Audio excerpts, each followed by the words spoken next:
Hey, my name is Kevin Nanakdewa. I'm a PhD student at Nanyang Technological University in Singapore. So I'm going to talk a little bit about my experience of using the registered report format as an early career researcher.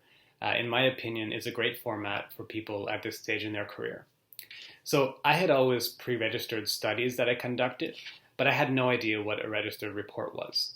So when Gilad Feldman was here for a workshop, we initiated a meta-analysis project on free will beliefs, and we intended to submit it as a registered report. So we submit the report basically before we do any of the searching or the coding. So at the time, this idea was extremely foreign to me.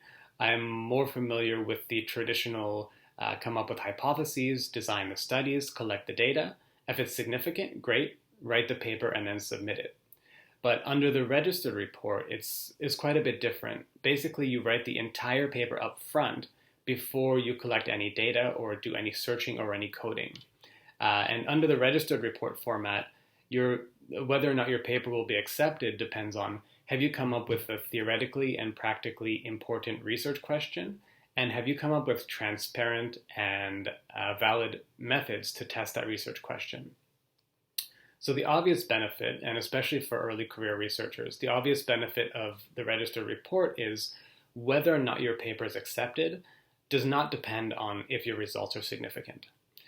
So as an early career researcher, I'm thinking more and more about how I can conduct my projects as registered reports.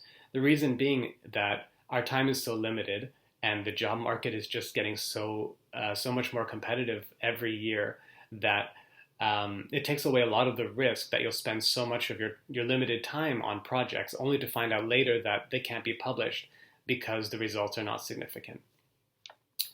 So the project that I'm working on with Gilad received in-principle acceptance, and the only thing left for us to do now is really do the methods that we've already outlined and have already been peer-reviewed and have already been accepted. So it's a really nice position to be in.